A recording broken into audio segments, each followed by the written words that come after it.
Hi, friends. It's me, Morgan Ruff, and this is another episode of Uplift Conversations. Well, these all came out of the fact that I've really noticed there's just a tad bit of stress in our world right now. So much uncertainty and overwhelm, and yeah, I've been feeling it.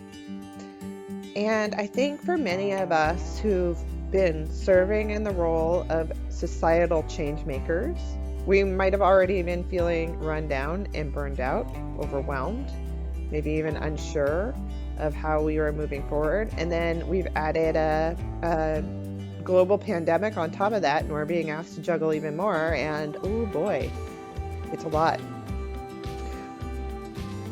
If you're feeling stressed or anxious or worried or depressed, or maybe you're just feeling all the feelings all at the same time, that's sort of like me, it's okay.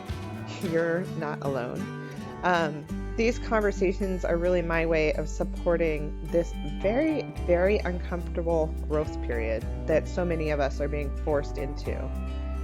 So I just thought, well, why don't we explore all those simple life hacks, deep woo-woo, self-care, and what it means to be really growing in this period of change and uncertainty, and see what comes of them. I just wanted to give a shout out and say, we don't have to do this work alone. There is so much we can learn together. And if you want more, consider jumping over to my Facebook group, Uplift for Passionate Changemakers, where even more great stuff is being stirred up and brought forward.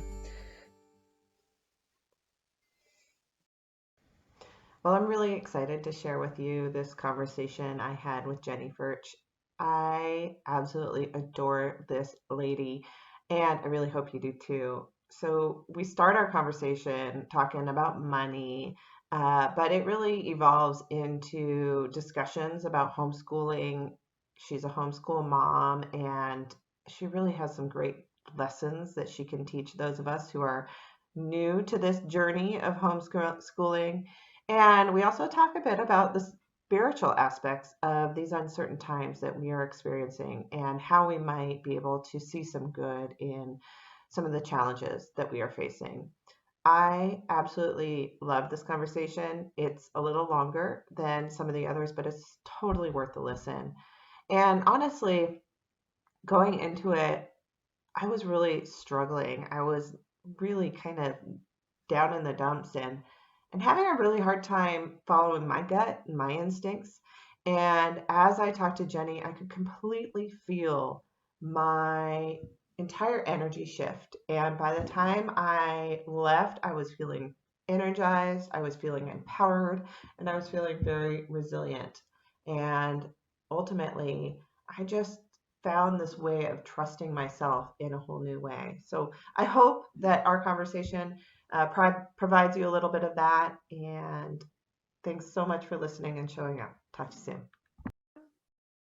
All right, welcome. We're recording. So excited to have you here. Thank you, Morgan. Yeah.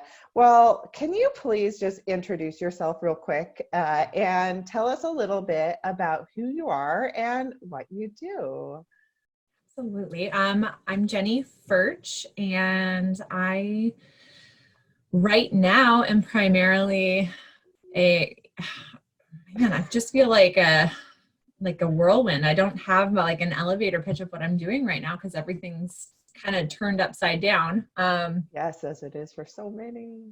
Yeah, PC, pre-COVID. I I'm a financial wellness coach, and I have an office in Bellingham, and I work with my clients that are trying to change their relationship with money, work on their money mindset, get out of debt, figure out what their financial priorities are, and just have that accountability to work through all of the curveballs that life throws you.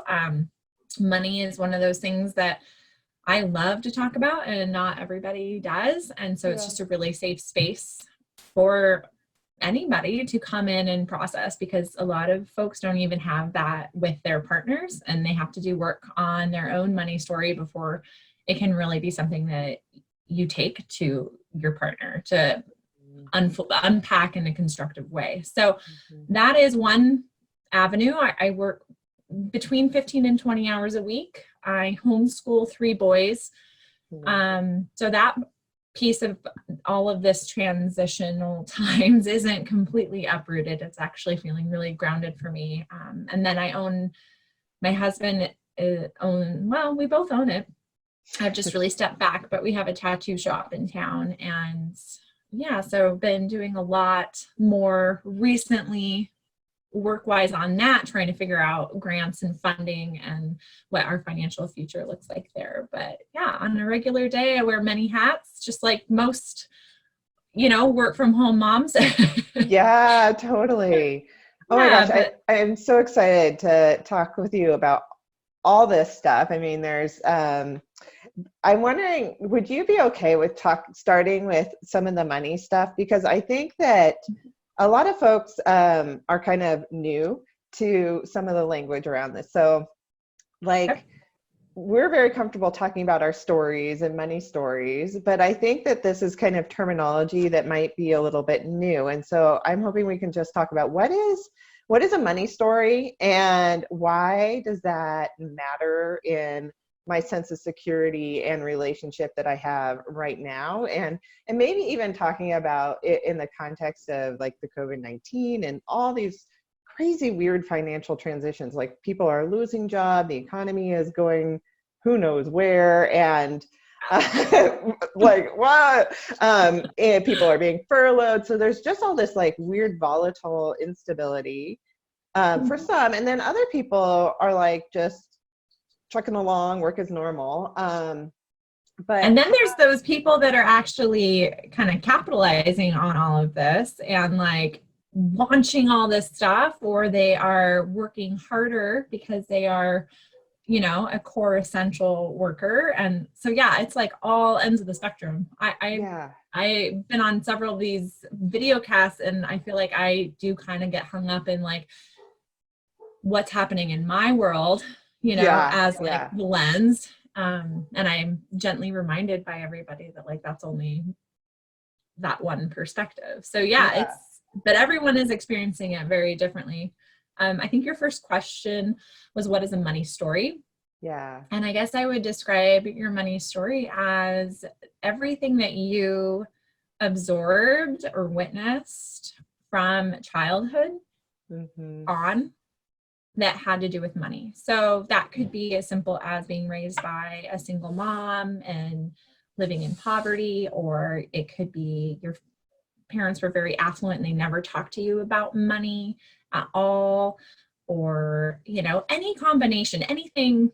And everyone has a money story. It's not like it's a specific thing. It's just what you like witness and absorb throughout your life becomes the way in which you see things. And I think that there's a couple different ways that that manifests later. One of them is you want to do different, Yeah, right? Like, I'm not going to do what my parents did because I can see how that impacted me. Or you put on that lens, and that's how you take things into, let's say, your marriage and how you interact with your children around money and how you handle it. So I think that there's just, just like there's a million ways to do a million things. There's a million different money stories, and everybody's is different. And I would say for some people, your money story doesn't necessarily impact you negatively. Sometimes you were raised with a really healthy money story, and mm-hmm. those aren't the people that are in my office. I was gonna say, who is that? Who is that? Yeah, They I don't know. exist. I don't know them. They're But magical yeah, so that's unicorns. loosely what I mean by money story. Just Oh, any perspective that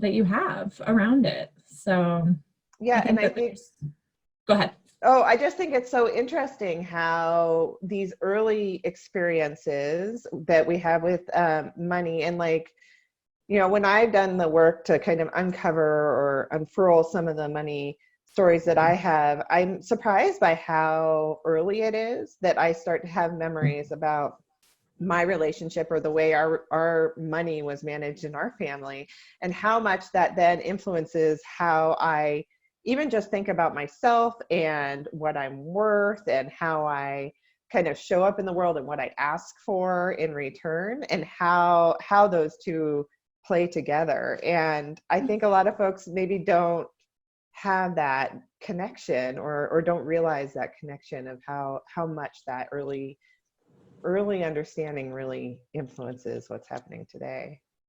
Yeah, there's a few, like, part of the intake process is I do ask questions about, how did your mother model, what I don't have it in front of me, but like, basically, what do you think your mother's relationship with money was? And then you do your father, and what is a money expression, right? So like for me personally, money doesn't grow on trees. My dad said that all the time. Yeah. And I just heard it, and it never, like, I knew what it meant at the time. That meant like he wasn't going to just hand out anything to me. But I didn't really realize, because now, with the training that I've had, I can look at who he is and how his money story, and how like it meant something different coming out of his mouth than I interpret it too, because I can look at his whole money story. Yeah, but just like the expressions that you pick up on, like, oh, that's too expensive, or whatever. Like there's just different little things that really, if you look at your childhood in a different times, and was there a big thing, like, what, did one of your parents get sick and then did that shift things, or did your parents get divorced, or was there a big secret, or like different things trigger like that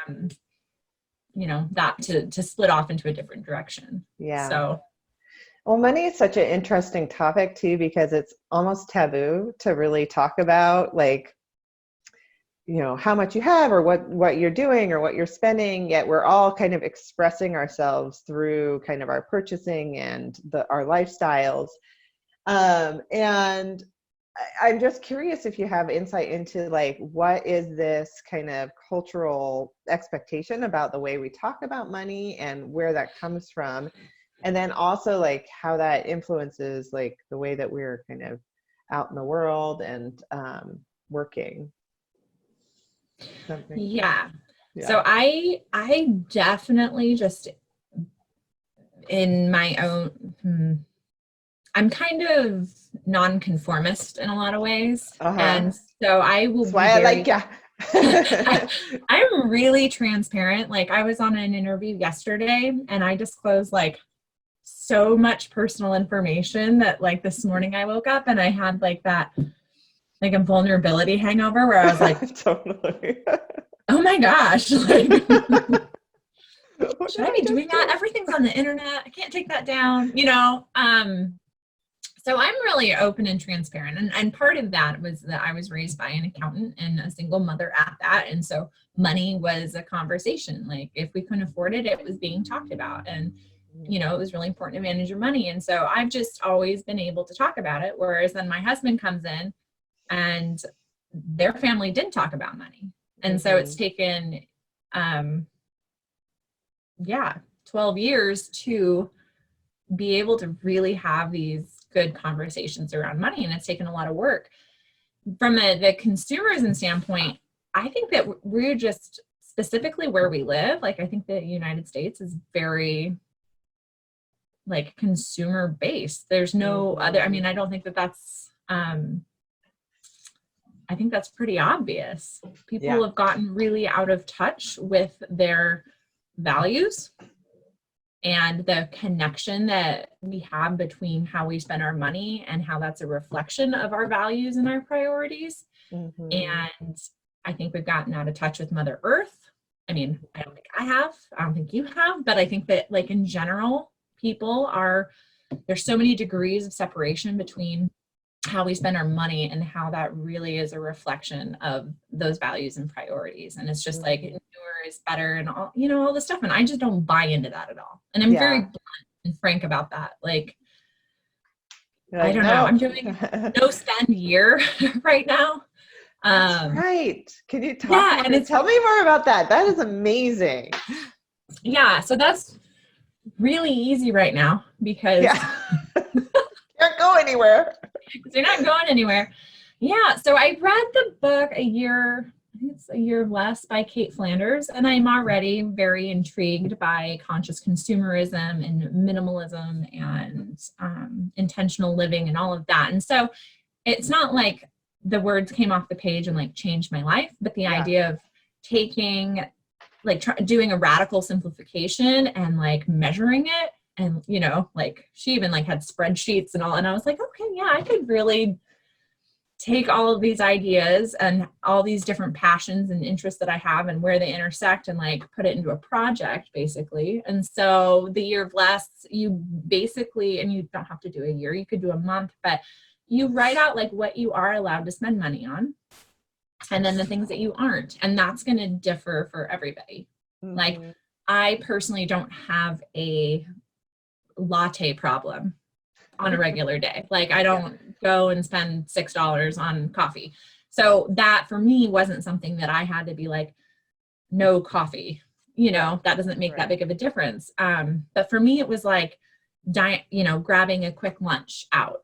I would always like get the kids packed and Paul packed and we'd all go our, you know, our ways on our days in town. And then I would like run into the co-op and pick up to-go food or whatever. And so you really prioritize or get clear on what you are spending money on and what you're not. And so I'm doing a year of no new clothes, no like toiletries that are not like out. Like if I'm out of toothpaste, I will buy toothpaste. Right.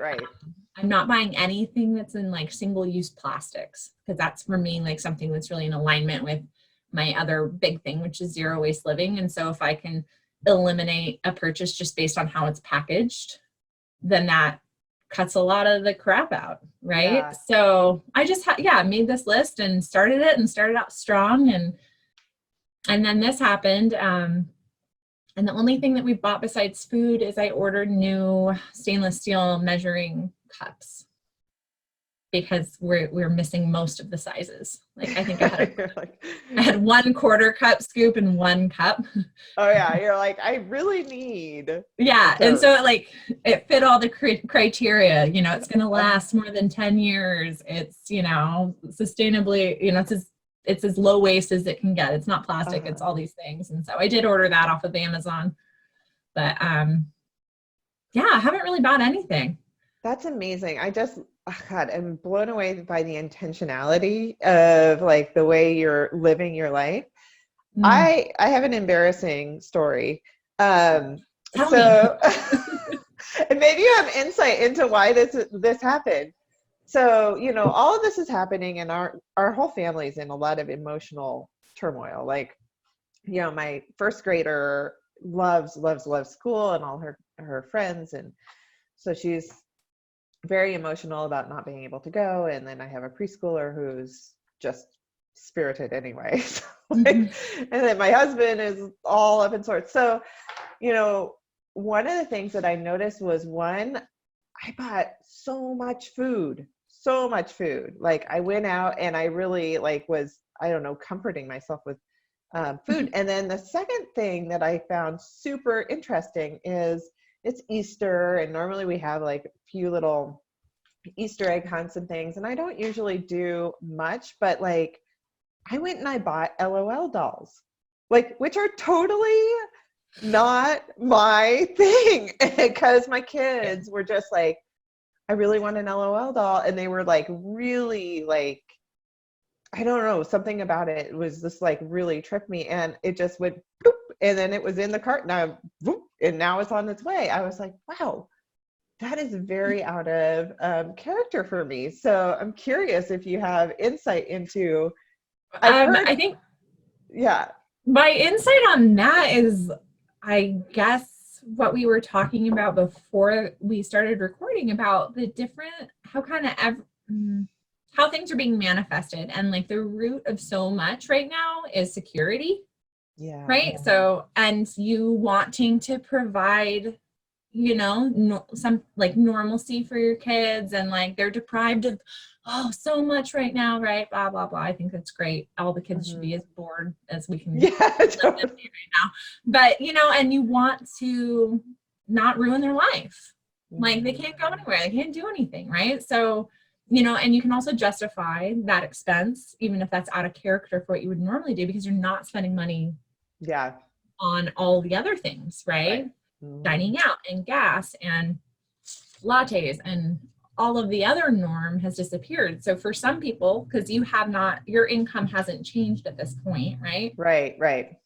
So, your expenses have gone down, your income has remained the same. And then it's just like, oh, I can do something to It's just, fun and frivolous. It just, I mean, that right. gets to the financial side, but the value, like normally those types of things are like, there's so much packaging and it's all plastic and it's all just marketing craziness. And so normally I really rebel against it, but for this time Mhm. I was like, yes, anything, just like, please be happy.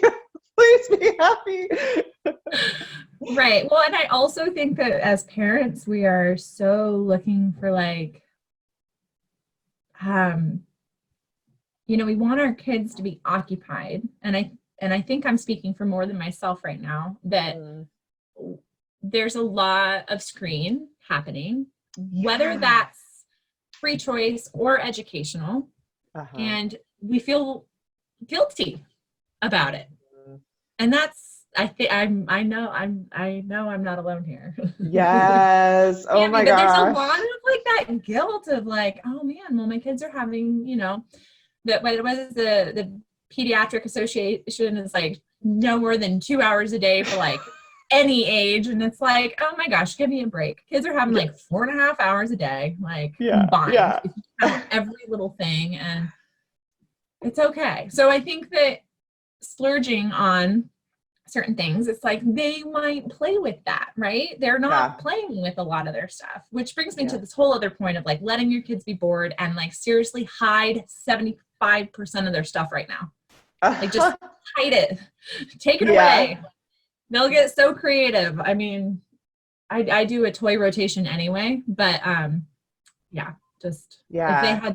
if they had one little thing and a gemstone, they would come up with like the most creative world It's and so play with it true. all day. Yeah. But when they have all of the options and all of the screens and all of it all the time, it's like they're so annoying and needy and Yeah.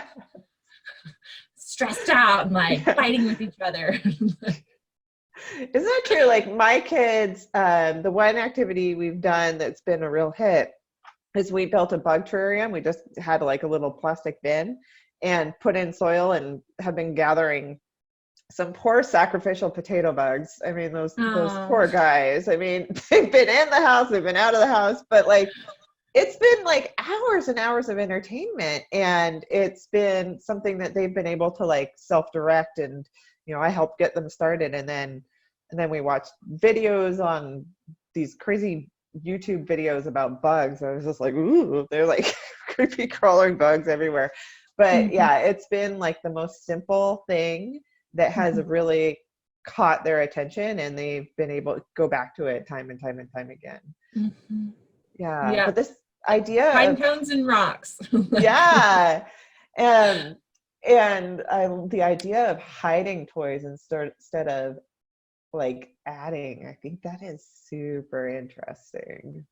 And I think it's totally fine that you bought your kids something new too. An Like LOL doll. Ooh. I don't even know what that is, but I'm just nodding my head. I'm You just like, yeah, gotta Google it and you'll be like, oh, interesting.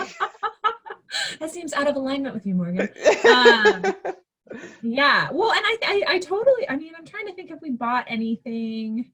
We did do a little bit of prepping, like I guess before this whole thing went Hmm. down, like the 1st of March, but it Hmm. was mostly food stuff. I'm trying to think if we got anything for the kids. The only thing that I think I've spent money on for the kids is when we went through all of our expenses and what we needed to cut, because our income um was cut by like 95% overnight.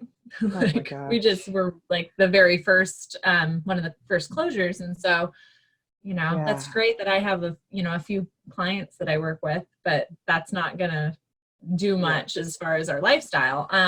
But yeah, my husband's business was shut down, and as self-employed people, and like the stimulus package is still, the kinks are being worked out, and like So anyway, the money that we had is like the money that we have. And so I went through line item by line item, working my magic. And the only thing that I really spent money on was like canceling subscriptions that weren't necessary. And I did start paying for like, there's a math game online called Prodigy that it's like wizards fighting each other and you have to solve a math problem to cast your spell. And like, Ooh, that's that a sounds subscription great. based. And it's like for 2 kids, I think it was $16 or $14 a month. Not something that I would normally be like, yeah, do it. But it's like, no, we're home. I want them to have screen time. I do not want to hang out with my kids all the time. I also want to not feel guilty Yeah. about whatever Yeah. they're watching on YouTube. So, so I did spend money. I think we have like 3 new subscriptions that I'm paying for Uh-huh. COVID to get Yeah. through. That's great. I just heard the doors. Oh, okay. It's Taken okay. care of. Mine were on the bed a minute ago. Yeah. So, can we talk a little bit more about, we were talking about before we started recording, like just trusting ourselves as parents and how we lean into the discomfort of like not having the structure of, for many of us, like who are in a school system, I often would say, well, I'm going to leave it to the experts. They've got it. I trust that my child is fine. And if she's never had any school problems, like she's just a natural, like likes the structure of the classroom and whatnot. And so being thrust into this new situation, I'm having a hard time trusting myself in like supporting her and knowing exactly how to help her in this whole new learning process. And so I think, have this down, and I really would love to hear more about your insights there. Yeah. So I just made a course we'll link it somehow. Yeah, for sure. From a work from home platform on accidental homeschoolers. And I love that term. Yeah, like some people choose it. I don't know why, but we do. And so I think that there's this whole community of homeschoolers right now where they're really not doing anything. Uh-huh. They're like looking at all of the publicly and privately educated families that are like, how do I do it all? And we're like, you don't. Like, you just don't. Like, chill out. Lower your expectations. Like, if anything, read to your kids. Mm-hmm. The second thing I would do is if your kid is asking questions about anything, answer them and involve them in it. Like if I don't have the answers, like we have like this piece of paper on the fridge called I stole it from another friend. So if she watches this, I did steal it from you. The Great Wall of Questions. And every time the kids have a question that I don't have an answer to right away, which is often, like, why are some cats so rude? Or, how come some people's boobs are so much bigger than others? And it's just like, I just either don't have an answer or I don't know how to answer that right now. And so it goes on the list. And then, but yeah, lean into whatever it is that they're curious about. I really probably wouldn't be stressing if your family's already going through financial stress or like kind of stressing about the future or your health or safety or security. I would not worry about multiplication tables and punctuation and all of that. I would like be reading. Well, I can tell you what we're doing. It's not a lot. But like reading and leaning into their interests. So if they're interested in potato bugs, like let them do all the potato bug things you can possibly come up with and like call it good, because you could actually weave, that's science. You could do some writing around it. You could do art around it. They're already doing sensory stuff. You could, I'm not sure how history could weave into that, but I'm sure you could come up with some way, and you can involve math in it too, especially with having, a 5 and a 7-year-old, like pretty much anything they're interested in, you can just like check all the boxes if you act with intentionality. Yeah. The older kids, that's where I think it's a little bit more of a struggle, because you really like, typically kids are already kind of behind in one area or whatever, and you don't want them to fall further behind, but there's this like power struggle because they're hormonal and they're, and you guys have been around each other for like, 28 days straight or something, right? And yeah, so like with my older kiddo, he definitely has a routine and it's more self-directed. With the littles, we're hardly doing anything that like would look like what people picture when they think of a homeschool kid. Like we're not doing any lessons at all. We're not doing any, like I couldn't measure the time that I'm spending because I'm just we had to cut a tree down. So the tree came down. Moisture is coming out of the tree. They're asking questions about that. We see the holes. Is that a woodpecker? Is that termites? And it's just like this ever evolving conversation around their questions. And I think that how we cut down the tree and why did we fall it here or fell it here? And just all of those things. What kind of tree is it? You can just create interest in where they're interested in. Or you can create lessons with where they're interested in instead of being like, we're going to sit down on this schedule and we're going to do this. It's like our schedule is read books, eat brunch, because I'm not even making breakfast anymore. I'm just eating brunch and dinner. 2 meals. Yeah. Go outside, they can have screen time at 4. Like standards low. Yeah. We have bigger things to worry about right now.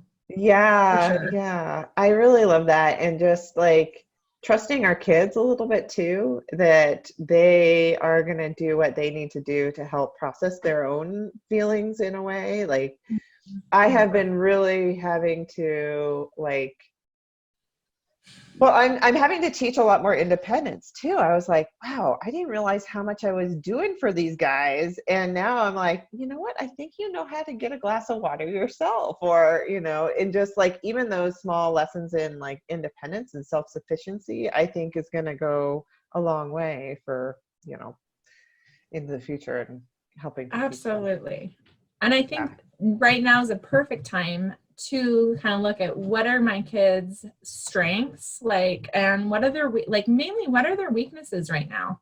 And I don't mean academically. I mean, for my teenager, it's hygiene. So I'm really trying to focus on him having some kind of now that we're around each other all the time, to really develop that area that he needs work in, right? Because we have that time together. That's a life skill. Yeah. That's not educational, but I'd rather him have that right now than, what is he supposed to be, poetry, I think is what he's supposed to be doing in language arts. It's come on, really? You could write a poem about hygiene. Right. So I think that it's a perfect time to be focusing on life skills and home economics and anything that's going on in our culture and in our country and in our world. It's a great time for geography. It's a great time for government and politics. It's a great time for home ec. It's a great time for gardening. It's a great time to look at these, kind of overlooked areas, I think. Yeah. And what do you say to folks who are, both trying to work and trying to engage with their kids and find that balance? I mean, have you been talking with folks who are like that? And how do you, we're my husband and I are in a pretty ideal situation, honestly. I think he's going to continue working, hopefully full time, might be reduced a little bit, but there'll be something going on. And then I've been furloughed and I'll be able to claim some unemployment, and then hopefully when this is done, I'll return my job, assuming I don't fall in love with homeschooling, and then maybe I'll continue that. I think we're definitely going to have a lot of people are trying to hold both. Yeah.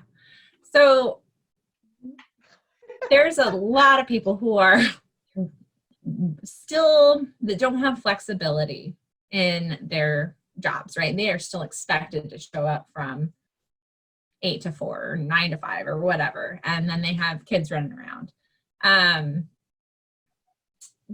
what's your question? Like, what would I do? What's the advice for folks who are in that situation and are feeling just that sense of like, I think it's guilt. It's like, well, I want to be with them, but I need to be at work. And, there's that friction. Yeah, I think being just really intentional with the time that you do have. So if you have 1 hour in the morning with them and you have your lunch break and you have evenings, like focus on those times. And again, I don't know what people would do without, I'm not one of those homeschoolers that doesn't have screens. So I really don't know what people would do. What I would do is I would, in the morning, I would look ahead, some type of educational, whether they have to rotate through a book on tape or a learning app and a documentary, that will get you through till noon. I don't know if there's Zoom calls from the school district that they have to do. I don't know. I wouldn't really, depending on the age of the kid, expect them to be self-directed. Right. Like at all. I think that that's completely unrealistic. I think it depends on your kid. I know my middle child is the only one that will like go off and kind of do something on his own, and like occupy himself. All of them together, it's just like this crazy boy ball of energy. Yeah, so I would just be a little like intentional with the time that I do have, and what's the most important thing to focus on. What can they not do on it, like self-directed, and then just lower your standards. Like they're gonna do the best that we're doing, the best that we can. And we cannot expect that our kid is going to sit down at the kitchen table and do 4 hours of reading, writing, arithmetic while you're on Zoom conferences in the other room. If that is what's happening in your house, like you should write a book, because that sounds like bogus. I don't like, that just does not sound like any day that I've ever had. So I don't know. That might not be the answer that people want, but I don't know. I think it's so good. And 3 boys I and really not do that. Yeah, I've really had to like, and I still haven't done this yet, but are you familiar with the work of Byron Katie? A little bit.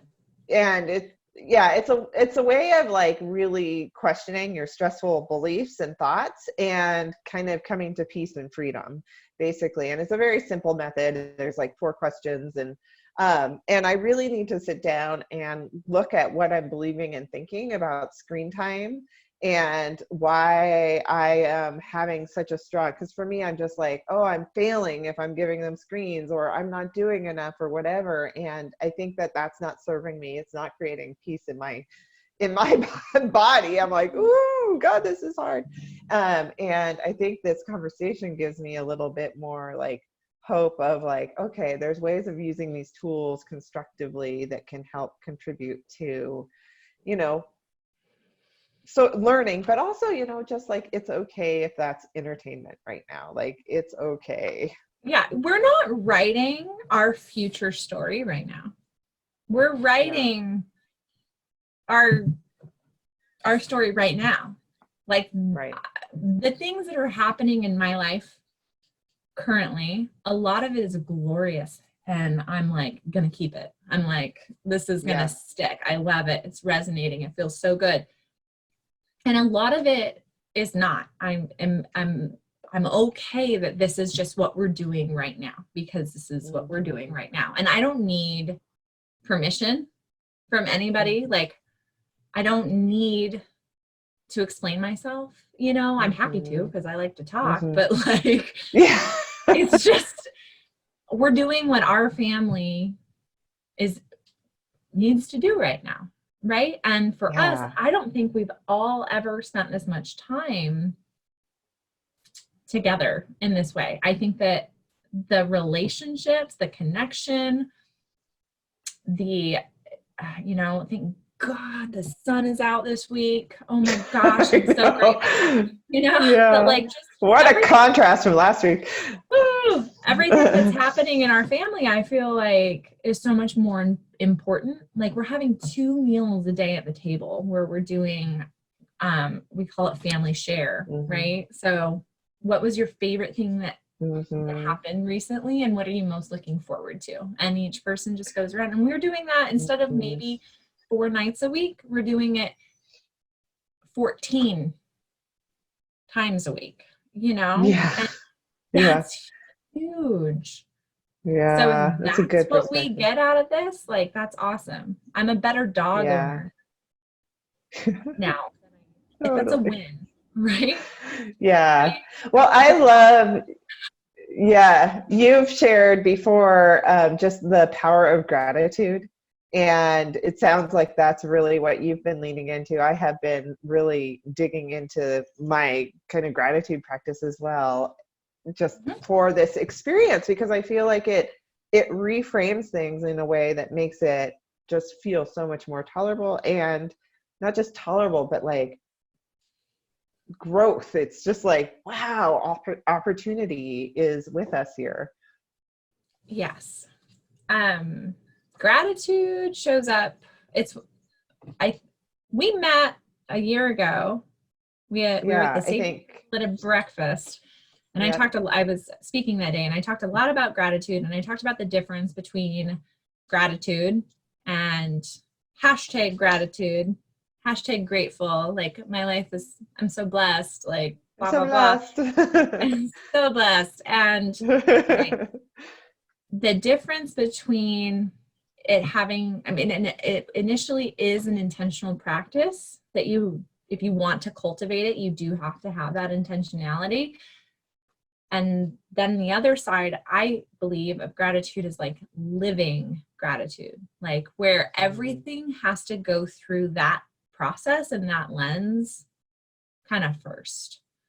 And that sounds really ideal. And I definitely still slip into scarcity or, rage or anger if I'm feeling, there's definitely been a few fights about money and about, I don't know, kids and hormones. And, there's definitely still been that. But as long as I have that tool to go back to, that practice of gratitude. So typically everything for me goes through that lens first. But I guess I need to clarify. What I'm saying is, just because you're really good at having gratitude and you have like living gratitude and everything is, you can see the positive, you can see the lesson in all of it. You can see that like COVID sucks, but this is really the awakening that our culture needs. So even being grateful for COVID, like if you can just come from that place, most of the time, that's awesome. However, there's still going to be stuff that just rocks your boat. There's going to be a fight with your spouse, or, stress about this, or, you really wanting to strangle your child, but you can't. I just said that on Sorry. But like, you can't do it, but like, you have to go back like, okay, no, I'm really grateful for these people and for these lessons and stuff. So I can give you some examples of how I practice gratitude, but some of them might be a little oversharing, but I don't know who watches these things. I would love to hear some practices that you use. Okay. So I guess now I'm feeling like I have to share my weirdest one. So yes, weirder the better. Weirdest gratitude practice is my husband, when he's in the bathroom, does crossword puzzles in like a crossword book, and he keeps it in the bathroom drawer on the bottom shelf. And so he doesn't know I'm doing this because he's not to the back of the book yet. But during COVID, we are around each other all the time, right? Like, I think we went on vacation, just the two of us, for like 9 days together, got home, had 1 week of semi-normalcy, and now we've been together 29 days. So like, we've spent, and neither of us are really working. Like, I'm doing a few calls throughout the week, but nothing major. So we're together a lot, and it's really hard when you're around somebody all the time to always remember or like see the good or, you know, whatever. And so anyway, Oh I was yeah, I in do know. the and I, you know, was like, oh, maybe I'll do some crosswords because everybody poops, right? And that's fine. So, Yes, but it in the back happens, of the all of us. book, I started what I'm grateful for in you in the back of his crossword book. Oh. And so like every couple days, I like am going in there and adding a couple things. And so when he gets to that page in the book, he'll see that like over the course of the, you know, 2 months that we were home together, that I on a regular basis was connecting to the things that I'm grateful for him. So like that's kind of, you know, trying to foster how appreciative I am of his character and quirks and all of that. I have different like movement exercises that I'll do if I'm real stressed, you know, just it starts with like, yeah, just getting grounded. I'm always doing like my heart and my gut and holding myself, you know, and like, you're okay. You're okay. And I just say it until I can change that dialogue from I'm okay to I'm good. And once I can move from there, like, no, everything is freaking awesome. Right. And you can just kind of, but sometimes you have to start from like, I'm okay. Right. Yeah. And then I do daily morning and evening journaling. I do, I'm not like a free write. I'm more of like a list person. Yeah. Or at least right now, I've definitely done journaling more in like story form before, but right now I'm just like bullet pointing a lot of things and then just tracking some habits. So I have like a morning and an evening practice that I'd say I do like maybe 4 days a week. I'm working on it. It's one of the habits I'm tracking. Right. It's progress, not perfection. Like we were saying earlier, release perfection, allow yourself to just be and just be okay with whatever progress. So just different lists and different rituals that I have that work for me. But the biggest one is anytime there's that negative, it's not negative self-talk, it's just fear. It's just fear that creeps up. Like, what if we can't reopen our store?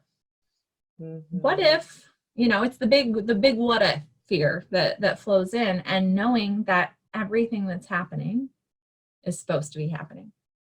You know, and I really can look at absolutely everything through that this is all what needed to happen. We needed to lose our income. We needed to go through this trauma. We needed to feel these things about our finances because we were operating out of a state of like abundance, and there's always all, you know, and like everything's so good, and I'm a money coach and I've got the perfect mindset, blah, blah, blah, blah, blah. And I needed to go through all of this to like realign, you know? So I think it's just trusting that everything is happening exactly as it should. There's a lesson in it, even if you don't know what it is right away. And maybe you never will, but like trusting that the universe is unfolding exactly how it has to. And we're just one part of the whole. And I truly, on a spiritual level, believe that this consumer culture and like that success culture and the social media culture, just the grind. I think we needed a grinding halt. I think we all needed time and space to reevaluate. I saw a meme kind of at the beginning of this. It's Mother Earth is pissed and she just sent us all to our rooms. I saw that one. I loved it. Absolutely loved it. And I was like, yeah. And we've all contributed to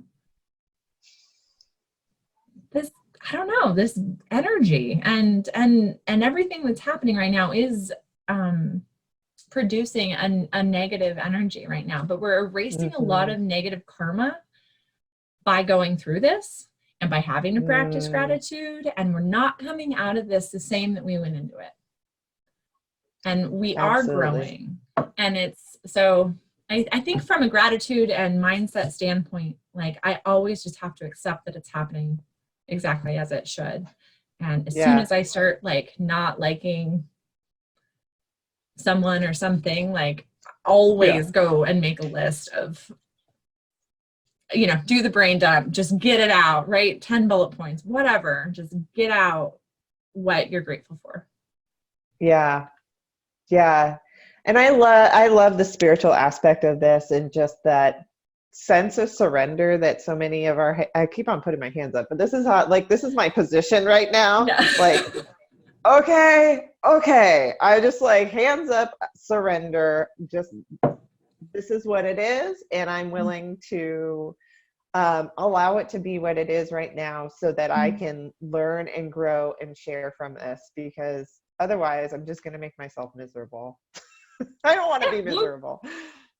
We really don't have control over a lot of things. I mean, even what are the numbers? Like even the control that you have over your happiness, like 50% of it's like your genetics, 10% is something else. And there's really only like, this much that you can actively do something about, right? Like there's not a lot that we can do about the situation.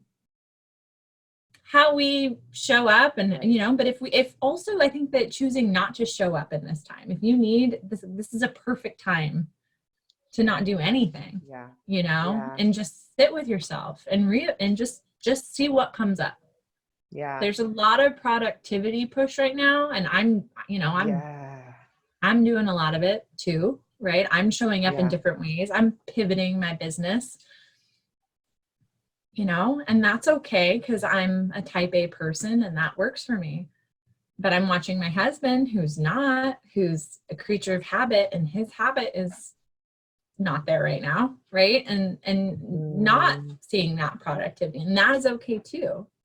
So a very deep level of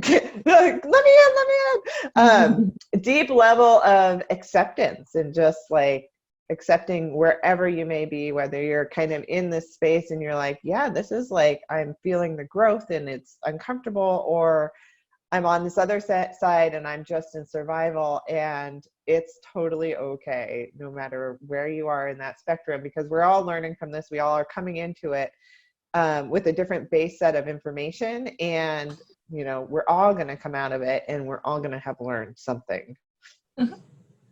Yeah. And I don't even think that, go ahead.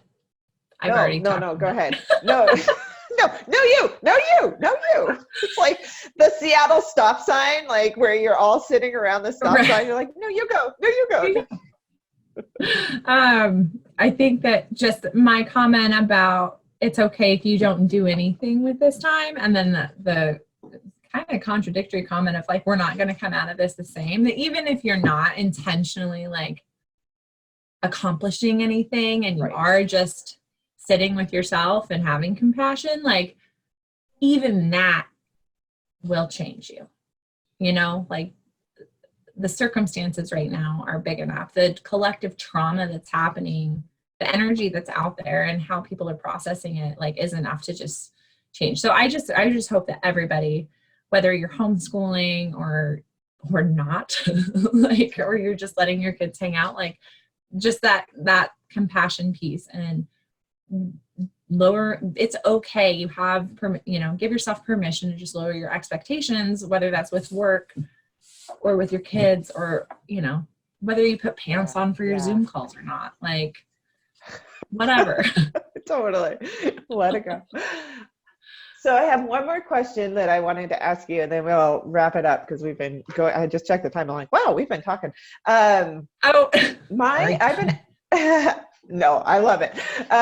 My question I've been asking folks is, if this experience of COVID-19 could be like a massive reset for us, what would be our hope for change? Like, what would we want us to be kind of getting more of or letting go of or whatever that would create the type of change that you would like to see in the world? What would it be Oh, for you? I know it's a deep one. I didn't warn you. that's a good question. I love that. Okay. I would like to see, my kid just made a farting sound through the door. Like they're awesome. The door. I would like to see people more in touch with nature and more in touch with the rhythms and cycles of their own life, whether that's a daily rhythm that works for them and not what is prescribed by our culture. I would like to see people in touch with like the more with the seasons and how things are changing. I think that there's a lot there. I would like to see people better with their money, and better in the sense that we are not buying things we don't need, that are not good for ourselves or for our family or our planet. I would like to see less debt. So just people being more intentional with their spending and being a steward of their money. I would like to see intentional connections with people.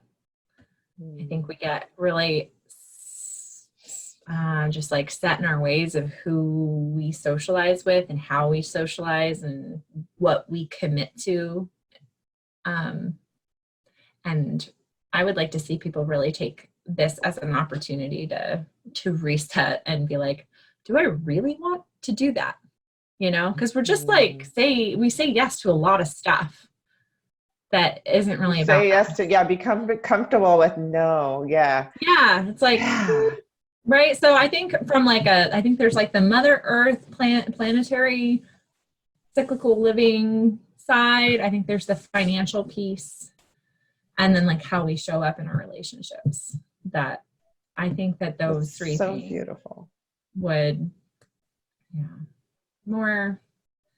And I really do think you said this in one of your other episodes about, but I think it was mindfulness, but to me being mindful and having gratitude are like just woven into the same cloth. But even people who maybe didn't have a practice before, like how could you be going through all of this and not just figure out that that's what you need, right? Like I think that people are going to come out of this with a much more grateful and mindful demeanor.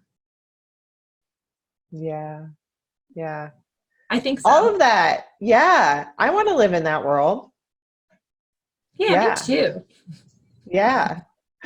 I think that part of this question is having a shared visualization or shared way of expressing it together, and trying to get people to hold this vision for the future that we want to see collectively, and starting to think about that vision and how we might use this time as a pivot into that future that we want to see. So that is absolutely beautiful. I'm 100% there with you.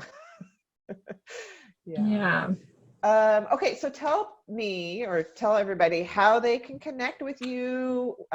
What's your platform? How are you out there in this world right now?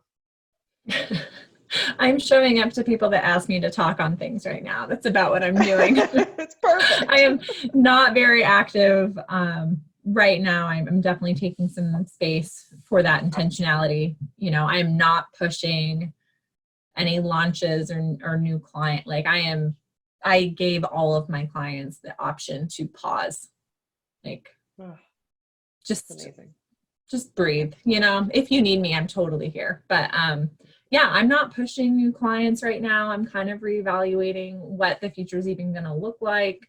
But I do take one-on-one personal, financial coaching clients, and I do have a website and social media. So freeasabirdfinancial.com, or on Instagram at freeasabirdfinancial. And then I have a Facebook page, Free as a Bird. And Yeah. And I do still have an office. I did have to go in there and rescue my plants. I forgot about my plants at my office. And Oh, one of them was not, I couldn't save it, but the other two seemed to be doing pretty good. But it had been 3 weeks. oh my gosh. They're like, oh, I'm Yeah. thirsty. Yeah, so wonderful. Free as a bird. And who are the type of people that you kind of work with? Like, just quickly, just like anybody who has a financial question. You're not a financial advisor like where to invest, No, but you're I would say people that want to address the way that they their relationship with money. So if they're struggling to hold on to money, so people with compulsive shopping situations, or with a lot of debt and overwhelm, or people who are living outside of their means, people that are, yeah, or maybe not on the same page with their partner. I would say those are kind of like the 4 spaces that I like to work in. I will wonderful. do all of it, but I like those spaces. Yeah.